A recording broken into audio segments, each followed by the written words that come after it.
is Daily Blast Live. We're talking about what you're talking about. Real, honest, entertaining, live. DBL starts right now. 3, 2. Welcome to Daily Blast Live. It's Tuesday, December 3rd. I'm here with my pals, Al and Brandon. I'm Tori. Lindsay has the day off, and it's her birthday. Yeah. Happy birthday, Lindsay. Wow, happy birthday, Sending you Lindsay. love. Whoa.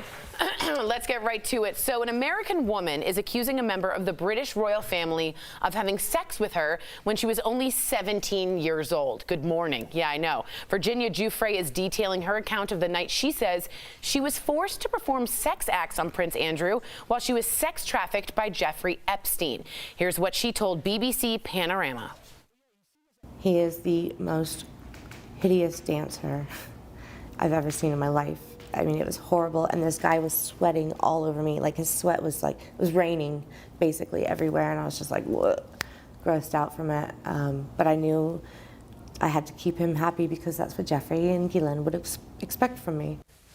Buckingham Palace has denied her allegations. Prince Andrew told the BBC in this interview, we all can remember this disastrous interview in November, that he doesn't... I thought it went well. Yeah, right. Yeah. He doesn't even remember meeting her, having his picture taken with her, or that they had any sexual contact. There is a picture, by the way, of them together. But Giuffre says he is not being truthful. I'm calling BS on this because that's what it is. He knows what happened. I know what happened. And there's only one of us telling the truth, and I know that's me. Straight up, who do you believe? I know we don't know all the facts, but straight up, from those two interviews, who do you believe? I believe her. I believe her. I believe her. You? I don't think you're going out on a limb by saying that. No, not I at all. think the bigger question is, has there been a worse defense interview of yourself than what Prince Andrew did? That was, I mean, if the crimes weren't so heinous, it would be laughable. The fact that he said that it couldn't have been me because I have a physical condition where I can't sweat because of what war? Because the Falcons War I was shot at and my adrenaline spiked.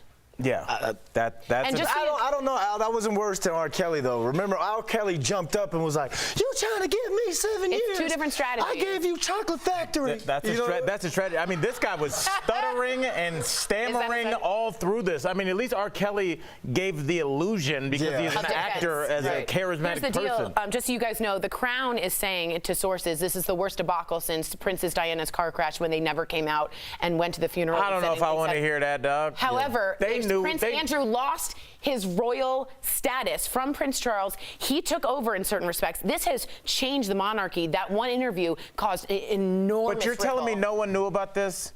No one knew that Prince Andrew was out at a nightclub? It's not like this happened in like... I'm sure, but the interview was the thing that ruined... But I think that's a greater indictment on them, that until he got caught and embarrassed himself on TV, that's when they acted. Do you think that's going to lead to her actually getting justice? Because, I mean, if you think about Michael Jackson, you think about, like, leaving Netherlands, you think about surviving R. Kelly.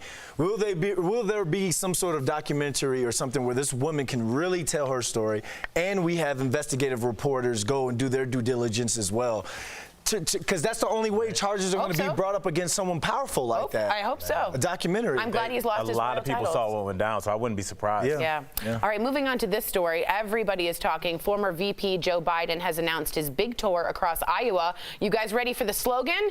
It's got a lot of people scratching their heads. Let's watch.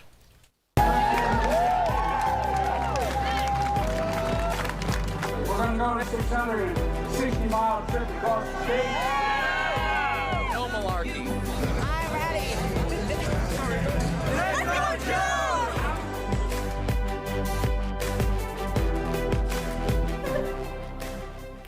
Thought it was an Onion article. Well, late night host had some fun with this one. Take a look. The No Malarkey Tour is coming to a senior center near you. Who says politicians are out of touch? It's like Grandpa Luza is on. The No Malarkey Tour was the idea of Biden's social media manager. Here he is. His name's Peepaw. What does that word even mean? Like, it sounds like the dish your vegan cousin serves at Thanksgiving, you know? It's not turkey, it's malarkey. Oh my God, I saw that last night. So just in case y'all didn't know, malarkey is defined as meaningless talk or nonsense, but was last used in 1881.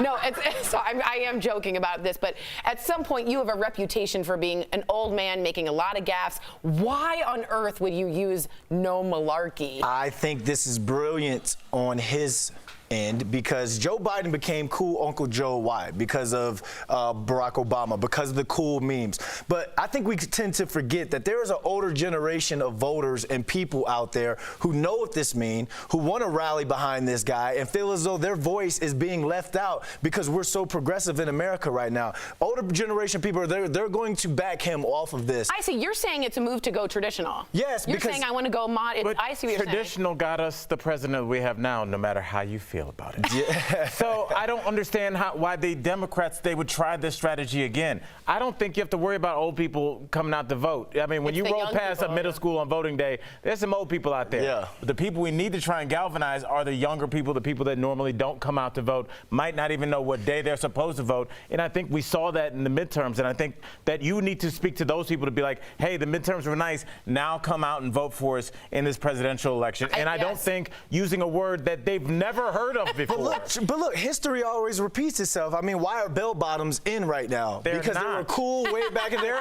Absolutely not. You still wear Run DMC track jackets. Yes, They're back in Adidas right now. track jackets never got a style. But I understand that, but it's like, are you comparing track jackets to bell bottoms? Yes, they're the same era. They're the same era. You know how disrespectful that is to Shaft? Here we go. Sorry, I didn't mean to disrespect Shaft, but I will say this. When your weakness is seen as out of touch, why then go on a bus tour looking so absolutely ridiculously out of touch? Because you make it cool. I don't think he's making it cool. Make it cool. All right, we're going to move on. Here we go. Let's see if it's cool or not. No malarkey. All right, a substitute teacher in Utah has been fired. This is a very interesting question. She asked her 5th grade class, what were they thankful for this year? Well, one of her students said he was thankful for his 2 dads that were adopting him. You can see the 2 men here. Very exciting. That's when the teacher told the student named Daniel, remember, Daniel's 11, that it was sinful for 2 men to live together. Here's what that student's father, Louis Van Amstel, said happened next. We are not letting this go. I am so proud of Daniel's school. Not only did they let go of the teacher, they said this woman is never going to teach in this school ever again. Bravo. Amstel also credits 3 girls, 11 years old, 3 of them, in the class for standing up for his son and telling the principal what was going on. The story is they got up as she was screaming. When told the principal, the female principal walked back into the class, looked at the teacher and says, "You are fired." And she was screaming as she was led by security outside the room. So good on this school for doing something right, and good on those 3 girls. Yeah, it is great to those 3 girls. Good on the school, but I think I'm tired of this. Right now. Tired of what? Just people trying to push their beliefs on people. So you mean to tell me that my sister, who's LGBTQ plus, is not going to heaven because she's gay? She's a lesbian? I'm tired of people trying to push that not only on the kids, but just on how we're supposed to think and believe.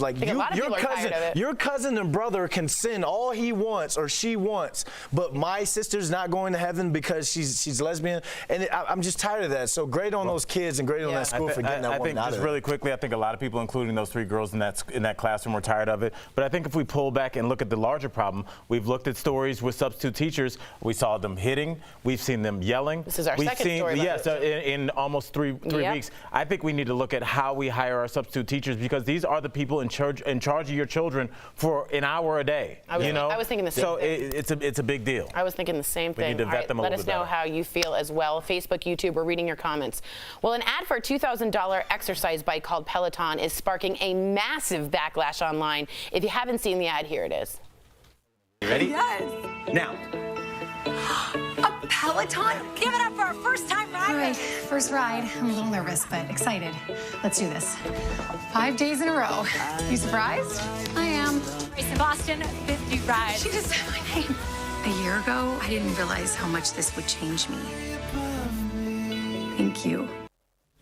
So a lot of people are calling the ads for being sexist, like this person who tweeted, "Nothing says maybe you should lose a few pounds like gifting your already rail thin life partner a Peloton." She was rail thin. And this person tweeted, after a year, the Peloton wife looks exactly the same. So it's an insulting gift and completely useless. Tori, I'm going to defend Peloton right now. There you go, Al. As somebody that was a loyal soul cyclist, and I was cycling this morning, it turns into like a little bit of a cult, and it's something that you really get into. And I think that somebody that would buy this, that can afford this, this is what they're into. So But, I think everybody. I agree with you. Everybody. But I'm asking one thing: why choose a rail, thin Because woman that's the kind to do that, and not that's what their demographic looks like. That's what their demographic looks like. But you're turning off an enormous amount of possibility of potential customers. I think they figured out who their customers are. How many people can afford a $9,000 exercise It's bike? They $2,500. figured out what I they hear look what like. you're saying. But it's a monthly But fee. why It's choose an this actress? exclusive. It's like the Goop of exercise equipment. Exactly. And if they would have put a heavier set woman on there, then there would have been the backlash What a of. man. That's a good point. Why do you have to? Why is it a have to? If it was a heavy set man, What a heavy if it was a set heavy man. set man and his thin wife gave him a bike, everybody would call that fat shaming, would they not? Yes, it would. First of all, I understand what you're saying, but just think ahead. Maybe two heavier people working together to lose weight. But why do This they is have to be heavy? Why can't you show people that are in shape? I'm just letting you know. Isn't that in shape shaming? Thank you. Yep. Just because you're skinny Because you're doesn't in mean shape, you're you healthy. can't be on TV now? Yep. I just think it looks a little awkward in this day and age. Oh, I don't yes, think it a is, lot of but people that it's are awkward. getting started on their fitness journey are like, let me buy a $9,000 bike. She was like, I'm terrified of doing this, and I'm going to. She looked exactly the same. It just sends a weird message Her to me. cardio game is up. Oh boy, DBL, we are Cardio live. game's Yes, up. we are. And coming up, I chat with country superstar Garth Me? Brooks. Not you, Al. He reveals his backstage secret for putting on a monster show. And you, the viewer, are our fifth host. If someone sends you a naked photo and you didn't want it in the first place, should they be fined? It's a topic of debate, and we're sharing your comments coming up next. Grubhub.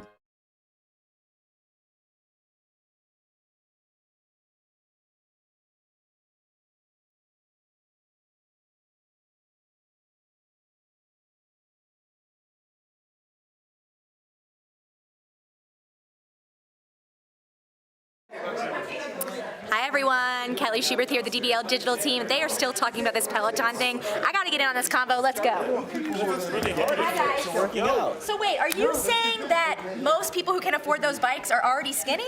No, I'm saying they figured out who their demographic is. Whatever, I don't work for Peloton, but somebody's job is to figure out who buys our products. Yeah, yep. They came back with data, no emotion, just a piece of paper with data on it. They live here. They're this age. Yeah. They're either married or single. They make this much. They have this much to spend. Yeah. And then they cast people that look like that sheet of paper and said, hey, if you look like them, you probably like our product. And then they made a commercial. That's fair, or did they do it on purpose for PR? Every commercial is purposeful. I don't think they did that. You don't? I don't think they did What do you that. think? It's because just a if you think random about it, sequence of events? What is it, a Skittles commercial? There's a part when she goes day 5 in a row. Yeah, they're which going good for after. her. They're going after the disciplined workout person, the person who's going to wake up at 6 a.m. Yeah. Go downstairs because this is a live But on Tori's class that side, they're taking. though, most adults in the U.S. are obese. So why not look at them Represent and that. But and most think, yeah, why people not? Are they can't going buy 5 that. days in a That's row? fair. That's Remove fair. that. Most can't people, afford it. most people can't afford. Would you see a super heavy-set couple getting into like a 2-seater Porsche? No, they have a certain That's fair. demo of I see people what that you're buy saying. that car, That's Why fair. is it just and they based sell off them of to the weight, though? Why can't it have been just she was getting more of her mental? And that is the point they were taking. I feel like I think that is the angle they were trying to You're right. take. It's a mentality of like, I don't want to miss class because I know Patty's going to go with me. Right. I don't want to not go with Patty. I I want like to feel that good. concept I more thought, than. and I've seen this ad like several times. I thought it came from that. Like, wow, she got in charge of her life and she can really take Okay, charge to of be her honest, life I should now. say I want a Peloton. I want one I so also bad. want a Peloton. Are you going to do it? Are you going to be disciplined and do it 5 days My a week? sister's husband has been on it every day and he's lost so much weight. Once It's you get crazy, into guys. it, dude, Would you buy a Peloton if you could? They do payment plans.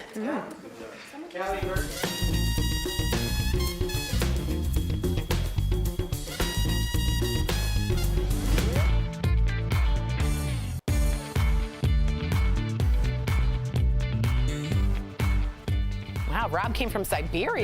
Yeah, That was I great, like Rob. that. Hi, Bert. He's in the background. Welcome back to DBL. It's time for a fifth host. And a California lawmaker has sparked a serious conversation about unwelcome pics of private parts. After receiving an unsolicited X-rated photo from a random man via text, she teamed up with a dating app to propose a bill that will slap violators with a potential fine of $500. This could also make them sex offenders by law. So DBL Nation, take this seriously. Should cyber flashers be fined and considered to be sex offenders? This is a good question. Yes, it is. Let's get to these comments. Mary from Facebook says, yes, punish all those guys who send me those dirty pics on Tinder. I don't want to see those. Well, in that case, Mary, punish all those women that send me those pics on my DMs, because I don't want to see those either. Ooh. It should go both ways. It goes both ways. That's what I meant by that. One? It goes both ways. I don't have the same problem Brandon does. No, but I'm just saying. I didn't get to dip in that genetic pool, but no, I definitely, it goes both ways. I don't think people are saying it shouldn't. I'm like, how do you figure out who that person is? Because a lot of pictures have their heads cut off. Usually an IP address. You know, ooh, there we go. Well, let me write that down just in case. All right, while you're writing that down, I'll read. Niles from YouTube says, not speaking from personal experience, but this can create a blurred line. If you've been sexting back and forth, can you then assume it's okay to show off the goods? Good call. You could use Niles, this. that's a good question, because we're in a different day and age. I think it used to be previous where you just kind of like, I'm just going to go for it. And now you don't do that because you can get in trouble going for it. I think, that, like I tell my kids, use your words. If you, just asking, even though you might think it takes away some of the spontaneity, it'll also take away the chance that you might severely offend somebody. But what if someone sends you a random, let's say, pic of something, and you didn't ask for it? Do you think they should be fined? Yeah. I don't think they. I think that's up to the person that got it. If it offends your sensibilities and you feel like you've been wronged and you want to seek a cash, supplement for that, do it. I probably wouldn't do it unless it was happening over and over again. Yeah. Okay, that's fair. Well, Janelle from Facebook says, I don't think a $500 fine will really make a difference as a fine. Maybe if they made the amount more,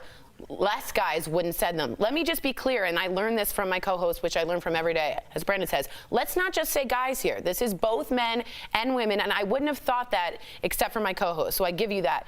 I think at some point you could say cyber flashing is very similar to flashing, and you could make a case for this. Now, do I think sex offender? No, I'm sorry. But do I think a fine? Yeah, I think that might be possible. If you're getting it constantly, it's very uncomfortable on your phone. And a lot of the times it's the caption after that. It's the text that, in this case, guys send women like, you want it, or I saw you take a bikini pic, you want this, that sort of thing. So there's a disrespect that comes with there's words, a harassment a bit. usually after the picture. Well said. Well, let us know what you guys think. Next on DBL, the iconic singer Garth Brooks pulls back the curtain on his incredible career and tells me his most proud accomplishment and gives me a little compliment at the end. Don't miss it.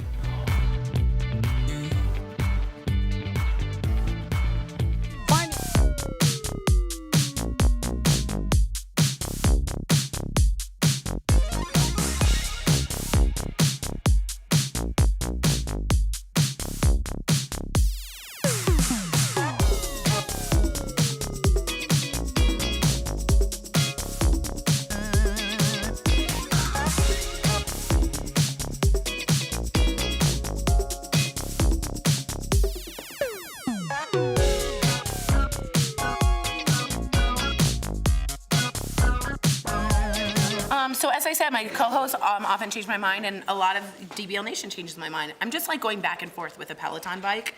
And a lot of you keep saying that it's not just exercising for the body, it's for the mind. That's what, yeah. Had they made that, and maybe I've only seen this once or twice because I wanted to have a fresh look, maybe that was the subtext of that ad, that she was a nervous person and was like, and then she felt more comfortable and confident. I wish that had been portrayed a little bit more. I just think people are very sensitive, and from a marketing standpoint, you might have wanted to think that through. Well, you have 30 seconds. This isn't JFK. You don't have a long time to give a whole narrative about who this woman is. Right, but you've seen Nike ads do that. I think they did that because you talk about the discipline that it takes. We all struggle with working out. Constantly. So she said, hey, day number 5, that shows a discipline of going 5 days in a row, waking up at 6 a.m., getting out there, and she had a little kid. So who knows how much time she has to go to a soul cycle or whatever. So there's that discipline within that, Tori. You got to go to the wall. I do hear you guys, and my mind is changing. Stay tuned for the Garth Brooks. It's really good. Yeah.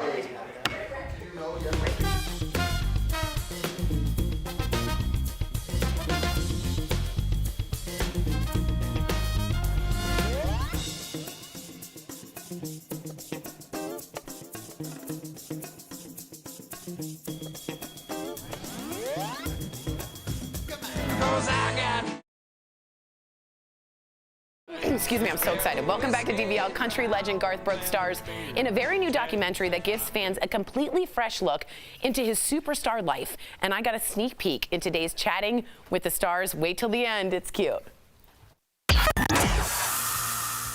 The legendary, the most amazing, the sweetest, Garth Brooks, welcome to Daily Blast Live. It seems like nowadays it's very hard to be a celebrity and not have any skeletons in the closet, and it's a very divisive time, but nobody can say a freaking bad thing about you. So I want to have some news for DBL. Garth Brooks, right now, exclusively, tell us one bad thing about yourself. Oh, you're going to see in the documentary, I got a lot of skeletons, and they're dancing, honey. They're all out on the floor. Good. If you're going to eventually know that your 3 daughters are going to have a camera staring right at them, and they're going to ask them, what's the one thing you learned from your dad? Oh, no. Oh, my God. Choose your words carefully is all I could say. You made all of us swoon here when you said you're ready to take a backseat to let Miss Trisha Yearwood shine, and we were all like, oh, my God, Garth! Because of the time she took off to be a mom. That is just ridiculously sweet. What does that look like for you? I am the guy now holding the coat and her purse when she comes off stage. And I got to tell you, if you're going to do that for anybody, it's an honor to get to do it for that woman right there. She was so sweet. I announced my retirement. We moved home. She didn't announce her retirement. She cut her dates way back, but never said a word. And I can't thank Miss Yearwood and the girl's mother, Sandy, for raising these babies the way they did. Now, we have to know, out of these 2 accomplishments, which one are you more proud of, okay? Your hometown of Yukon, Oklahoma, dedicating a water tower to say the home of Garth Brooks, or drawing the biggest crowd in Ireland since the Pope. Yeah, I'm sorry, man. Hometown always wins on that one. But I'm going to take Yukon, Oklahoma, because my mama was right there beside me when that all happened, and I miss her so much. I love her to pieces, and she lives every day in me. But that's why I'll pick Yukon every time. What do you do backstage to prepare for what everyone I know says? They go to see a Garth Brooks show, and they're like, it's the best concert you're ever going to go to. What do you do to get there? You got to remember your mom and dad's words. My mom told me you were born to do this. Ugh. Go have the most fun. Just squeeze as much fun out of every second you can. My dad was one of those realist guys that you're walking to the stage in Central Park and you go, hey, Dad, I've heard there's like 850,000 people out there. And he said, I'm proud of you, son, but remember, that's 850,000 people you could disappoint. And it's like, holy cow, get on your game, right? Yes. Focus, enjoy it, but don't forget why you're out there, and you're out there for them, man. And hearing those people sing, there's no place safer than that. Really quick, I sing your song, I Got Friends in Low Places, for my karaoke Christmas song. So I wish me luck this year. I'm going to win. I love it. Good luck. Thank you. It's a fun song to sing. I don't get to sing it much because I just get started and then they just take it over and I watch, but it sounds like a fun song. That's true. Garth, it's been such an honor, and thank you for always giving it all, because people spend a lot of money and a lot of time, and you totally give back every single time. Say hi to your beautiful Miss Yearwood for you. Say hi from Tori. And thanks for talking to us. Thank you. Happy holidays. I love her. She's a doll. Stop. Don't stop. We'll be right back. Oh, I can't. Promotional consideration is brought to you by... Welcome back to Daily Blast Live. Now, when it comes to financially supporting your adult kids, how much should you be helping them? Budgetologist Felicia Jones is here to discuss this on today's Dollars and Cents presented by John Hancock. Felicia, great to have you back in studio. Thank you for having me again. All right, Felicia, I'm going to read this quick quote because I had to look at this twice. Okay. I was astonished, okay, before we start. Listen to this, Felicia. 79% of parents are still helping their adult children in some financial way, but the question is, how much are they actually spending? You know what? Parents are actually spending up to $500 billion supporting their adult children, and this is double the amount they're actually putting into retirement. So we're going to talk a lot about that today on how it's affecting them and how to get out of it. Ooh, this is going to be a good topic for everybody. It's a good one, and it's a little controversial. I got 2 kids. I'm not going to support them forever, Felicia. I know. Okay, yeah. So when it comes to supporting adult children, here's what's happening for a lot of people and our viewers. One is creating dependency issues with your kids because they probably are expecting more, right, and they don't know that you shouldn't be supporting them for the rest of their lives. It's also ruining the retirement income that parents are having. Right. Because if you're supporting your kids, that means you're not saving enough, you're not putting as much into retirement, or you're actually blowing all of your retirement not on yourself. And the other thing, which was surprising, is that you may later become a burden to your kids because you've spent all of your money supporting them. Now they will have to support you, and hopefully they figured out how to support themselves by that point. Exactly, because if I'm supporting my kids my whole life, You better believe I'm moving in with them later on. But don't be a burden. You're right, you're right. And then the last one, when it comes to like your relationships, it could be causing financial infidelity. That means a lot of parents are going behind their spouses or partners' back, supporting their kids, and this causes a lot of problems in marriages and in partnerships. So you got to watch out for that. That's a big one. Yeah. That's a big one. So, you know, for those who are finding themselves in that situation, so here's a couple of things when it comes to stopping this if you want to. All right, this is the important part. Listen up. So first, you have to have the talk with your kids. Yeah, not that talk, but this talk. Gotcha. You got to have a money talk and be very gentle with it because not everybody's ready to have this discussion. And then when you're having the talk, have a game plan and a timeline. And stick to it. Don't budge from it. Just make sure you know what's going to happen and they understand what's going to happen. Is this including the spouse as well as the children? Is this the talk for everybody? It's the talk for everyone. Okay. Because some people are supporting their kids and their families. Okay, gotcha. You got to pay attention to that. And then offer to support them in different ways.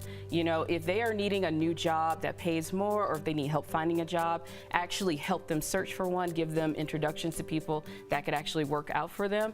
And then the ultimate goal with all of this is that we want to go from being a parent to a mentor, you know, because the best thing that we can do as parents is to be financially independent ourselves, but also teach our kids how to do that, even our adult kids. That's a good one because you don't want to enable your children. You want to be a mentor, which might be hard. Yes, exactly. This one hit home for me, Felicia. I'm sure with a lot of people at home as well. Great job. Thank you so much. To submit your financial questions for the next Dollars and Cents, please email Ask Mrs. Jones at dailyblastlive.com. And for info about life insurance and retirement planning, call John Hancock at 1-800-978-0663. We'll be right back.